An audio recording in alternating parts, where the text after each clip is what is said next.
Menarik petang ini, Hadi Awang minta warga emas sokong PAS di PRK Kemaman.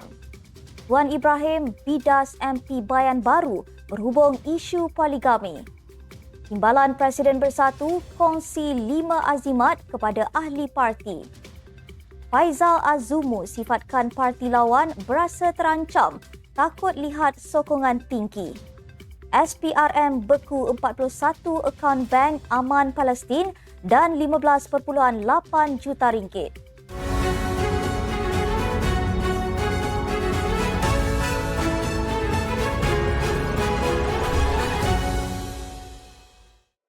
Assalamualaikum dan salam Malaysia Madani. Bersama saya Asma Ismail dalam Netstep News edisi petang Khamis 23 November 2023. Sebelum itu, jangan lupa untuk subscribe YouTube Netstep TV dan follow Facebook Netstep Malaysia.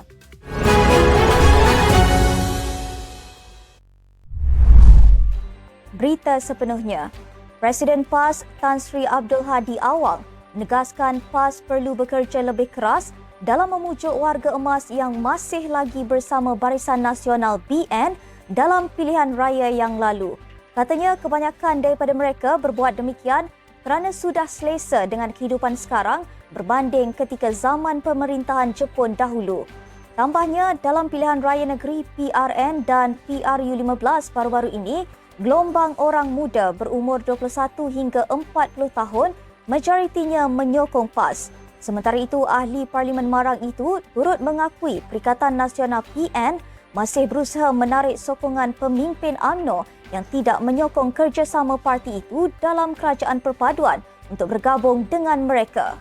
Malah katanya pencalonan Datuk Seri Dr. Ahmad Samsuri Mokhtar di Parlimen Kemaman adalah sebahagian daripada persediaan mereka untuk mengambil alih pentadbiran kerajaan. Katanya lagi PRK ini bukan untuk Kemaman sahaja, tetapi lebih besar untuk Malaysia secara keseluruhannya selain menambah dan mempertahankan kerusi Melayu. PAS menyelar kenyataan ahli Parlimen Bayan Baru Sim Zizin sebagai biadab kerana mendakwa poligami adalah ajaran parti Islam itu. Sebaliknya, Timbalan Presiden PAS Datuk Seri Tuan Ibrahim Tuan Man menegaskan dalam hal berpoligami, perkara tersebut dibenarkan oleh syarak dan Islam dengan syarat tertentu serta pematuhan terhadap aspek undang-undang. Jelas beliau lagi, apa yang dibangkitkan dalam Dewan Rakyat semalam bukan isu poligami tetapi peranan kerajaan dalam menyelesaikan masalah yang dihadapi oleh rakyat, antaranya individu yang lambat berkahwin. Katanya isu poligami seolah-olah ia satu jenayah, padahal poligami dibenarkan oleh syarak dan dalam Islam. Terdahulu, Zizin dalam entry di laman X mendakwa ajaran PAS tidak membenarkan penganjuran konsert seperti Coldplay tetapi mengizinkan hal berkaitan poligami. Bagaimanapun, ahli parlimen daripada PKR itu telah memadamkan kenyataan yang dimuat naiknya. Semalam, Tuan Ibrahim ketika sesi perbahasan Rang Undang-Undang Perbekalan 2024 Belanjawan 2024 peringkat jawatan kuasa melahirkan rasa bimbang kepada peningkatan golongan bujang senja di negara ini. Mengulas lanjut, Tuan Ibrahim berkata, kenyataan Zizin didakwa telah menimbulkan suasana yang tidak selesa dalam kalangan orang Islam. Dalam masa yang sama, ahli Parlimen Kubang Krian itu berkata, tiada sebab untuk beliau mengemukakan permohonan maaf seperti yang didesak oleh segelintir ahli Parlimen DAP. Timbalan Presiden Parti Pribumi Bersatu Malaysia Bersatu, Datuk Seri Ahmad Faizal Azumu berkongsi 5 azimat kepada ahli partinya, khususnya Armada dan Sri Kandi untuk dijadikan pedoman dalam kehidupan. Menurutnya, 5 azimat itu ialah cintakan ilmu, terapkan nilai murni, berani, taat dan setia serta beriman. Katanya Bersatu melakar pembinaan mercu tanda peradaban bangsa yang cemerlang selain Sri Kandi dan Armada adalah sebahagian daripada pemikir dan penggerak. Penggerak itu akan memastikan cita-cita pembangunan bangsa menjadi kenyataan dan untuk melaksanakan tanggungjawab berkenaan hendaklah mempunyai nilai moral yang tinggi. Tambah Ahmad Faizal, Kedua-dua sayap itu memainkan peranan penting sejak awal penubuhan parti sehingga kini.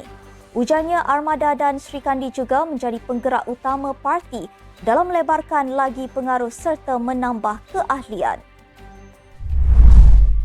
Timbalan Presiden Bersatu menyifatkan parti lawan kini berasa terancam dan cuba memikat ahli parti itu selepas melihat Perikatan Nasional PN semakin mendapat sokongan. Ahmad Faizal Azumu memberi gambaran tersebut semasa ucapan perasmian Perhimpunan Agong Tahunan Sayap Sri Kandi, Armada, Sri Kandi Muda dan Bersekutu Bersatu kelima di IDCC Shah Alam hari ini. Susulan 4 ahli parlimen parti itu bertindak menyatakan sokongan kepada kerajaan. Tambahnya lagi, setiap ahli perlu terus berusaha memperkasakan parti dan berusaha menarik keahlian baru. Selain merangka program yang bersesuaian dengan perjuangan parti, ahli-ahli turut diseru taat dan setia kepada Presiden Tan Sri Muhyiddin Yassin. Faizal turut menegaskan pihak lawan cuba menakutkan pengundi bukan Melayu dengan memainkan naratif dengan mempamerkan pemerintahan berasaskan Islam sebagai ekstremis dan mempromosi keganasan.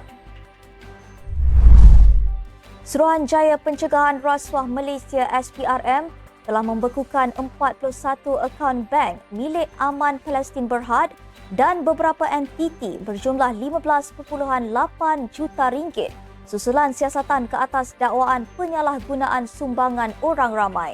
SPRM turut menggeledah premis Aman Palestin untuk mendapatkan dokumen keuangan serta pengurusan operasi sejak 5 tahun lalu. Menerusi satu kenyataan, hasil siasatan awal mengenal pasti beberapa isu melibatkan penyelewengan dana dianggarkan berjumlah 70 juta ringgit yang disalurkan bagi tujuan selain objektif penubuhan syarikat berkenaan. SPRM memulakan siasatan sejak 17 Oktober lalu bagi kesalahan bawah Akta SPRM 2009, Akta Pencegahan Pengubahan Wang Haram, Pencegahan Pembiayaan Keganasan dan Hasil daripada Aktiviti Haram 2001 serta Kanun Keseksaan. Kontroversi berhubung Aman Palestin timbul semula setelah Mufti Perlis Datuk Dr. Asri Zainul Abidin yang mengarahkan Jabatan Agama Islam Perlis mencegah Aman Palestin dari mengutip derma di masjid dan surau di negeri tersebut. Sekian saja untuk edisi petang ini. Ikuti perkembangan semasa isu-isu panas politik Malaysia setiap hari hanya di Nextstep News. Jangan lupa untuk follow Facebook Nextstep Malaysia dan subscribe YouTube Nextstep TV. Nextstep Malaysia menjangkau informasi mengorak inspirasi. Saya Asma Ismail. Assalamualaikum dan salam sejahtera.